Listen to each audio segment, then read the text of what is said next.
o'zi G'azoga pul rostdan yetib boradimi? Ya'ni bugun Yaqin Sharq mintaqasi shu darajadagi diqqat markazidaki, butun dunyoni uni biror bir hududdan bir narsa yetib borish masalasi juda ham qiyin. Masalan, o'sha Financial Action Task Force degan tashkilot bor. FATF deymiz biz oddiy til bilan, siyosatshunoslar. Mana shu tashkilot har yili monitoring e'lon qiladi-da. Terrorizm qaysi yo'llar bilan moliyalashtirilyapti, qanaqa amaliyotlar bo'lyapti va bu dunyoga ochiq.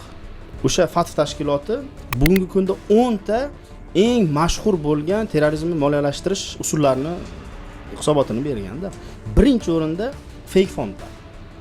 Ya'ni Falastinga yordam, Suriyaga yordam, shunaqasi ham bor ekan, mana Venesuelaga yordam degani ham bor ekan. Xristian yoki umuman boshqa din vakillari ham, nasroniylar ham bunaqa fondlarga aldanishadi-da. Terrorist tashkilotlar aynan shu suv chiqarish bahonasida ham juda ham ko'p pul yig'ib olishgan. Pul o'shalarga ketadi deysizmi? O'sha yerda ketadi. Afrikaga borib tushadi, ular qurol yarog' sotib olishga ishlatishadi. Ha, G'azoga yordam bersa bo'ladi, faqat rasman davlatlar BMT orqali.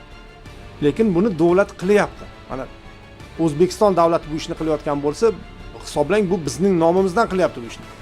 Demak, o'zini qo'ni qo'shnisini, qarindoshini ichida muhtojlar turganda begona joyga qilishlikka buyurmaydi-da. Agar zakotim yoki fidyamni o'zimdagi masjiddagi qutiga solsam, o'zimning mahallamga yetib borish. O'z mahallangizdagi o'sha muhtoj shaxsga yetib borish ta'minlanadi. Bundan tashqari mana vaqf xayriya fondi bor. Buni ham bo'limlari bor. Hozir mana ilovalar orqali ham o'tkazish mumkin. Vaqfda kerak bo'lsa 50 kishilik taftish hay'ati bor. Ya'ni buni nazorat qiladi. Qayerga ketayotgan? Qayerga ketayotganini.